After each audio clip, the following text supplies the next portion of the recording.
ఐపీఎల్లో రోహిత్ శర్మ అత్యంత ప్రమాదకర బ్యాటర్ అని గౌతమ్ గంభీర్ అన్నాడు. రోహిత్ కోసం ప్లాన్ ఏ, ప్లాన్ బితో పాటు ప్లాన్ సి కూడా వేయాల్సిన పరిస్థితులు ఉంటాయని పేర్కొన్నాడు. ఇటీవల గంభీర్ తిరిగి కోల్కతా నైట్ రైడర్స్కు గూటికి చేరిన విషయం తెలిసిందే. కేకేఆర్కు మెంటర్గా బాధ్యతలు చేపట్టాడు. 2012-2014 సీజన్లలో కోల్కతా జట్టును గంభీర్ విజేతగా నిలిపిన సంగతి తెలిసిందే.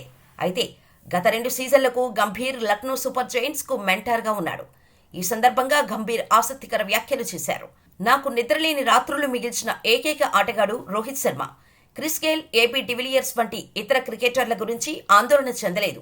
రోహిత్ కోసం ప్లాన్ ఏ, ప్లాన్ బి వేయాల్సి వచ్చేది. కొన్నిసార్లు ప్లాన్ సి కూడా వేయాలి. అతను బరిలో ఉంటే పరిస్థితులు భిన్నంగా మారతాయి. రోహిత్ ప్రత్యేకమైన సవాలు. అతని కోసం ఎన్నో వ్యూహాలు వేయాల్సి వచ్చేది. ఐపీఎల్ రోహిత్ శర్మ ఒక్కడే నన్ను భయపెట్టాడు.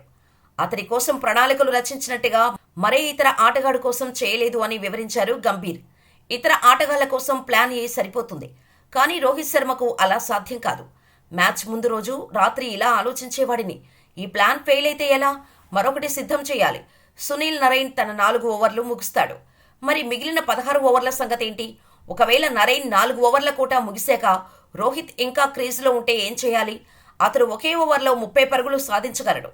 రోహిత్ వల్ల ఎక్కువ ఆందోళన చెందా అని గంభీర్ తన అనుభవాలు పంచుకున్నాడు.